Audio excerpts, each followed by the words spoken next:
En manchette aujourd'hui, Montmagny-Sud trace le bilan de son plan de diversification, moyen original de sensibilisation imaginé par les accidentés du travail et un nouveau directeur général à la Chambre de commerce de Montmagny.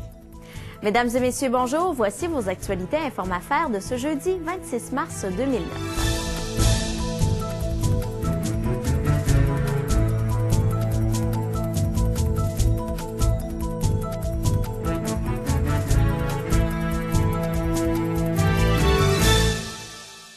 Le CLD de Montmagny a présenté récemment le bilan de la première année de son plan de diversification de Montmagny-Sud.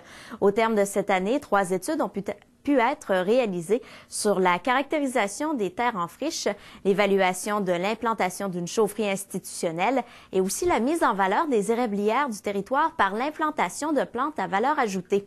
De plus, le CLD a aussi joué le rôle d'accompagnateur auprès de promoteurs dans le développement de leurs projets.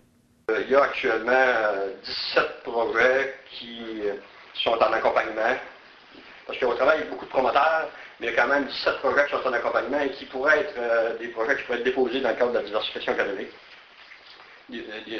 7 projets en tourisme, 3 projets au niveau du métal, 4 au niveau de l'agroalimentaire, 1 en agroforestier, puis un promoteur dans le secteur de la deuxième transformation du bois.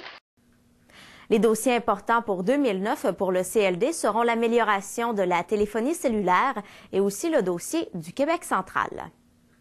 Les accidentés du travail de plus de 50 ans de Montmagny à Kamouraska tenteront de sensibiliser la population aux difficultés qu'ils traversent lorsqu'ils veulent obtenir une indemnisation de la CSST.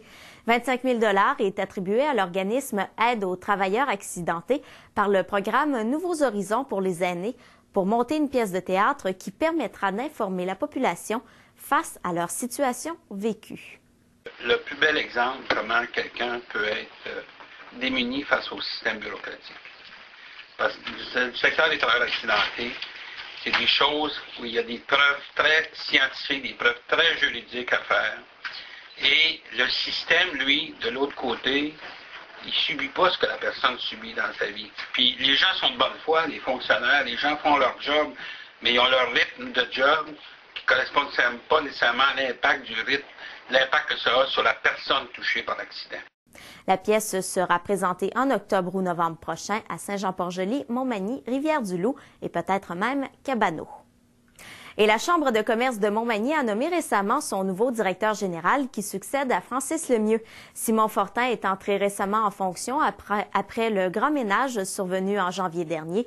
Il est titulaire d'un baccalauréat en administration des affaires de l'Université Laval avec une spécialité en management et commerce international. Voilà, c'est ce qui complète vos actualités de ce 26 mars. Bonne journée et à demain.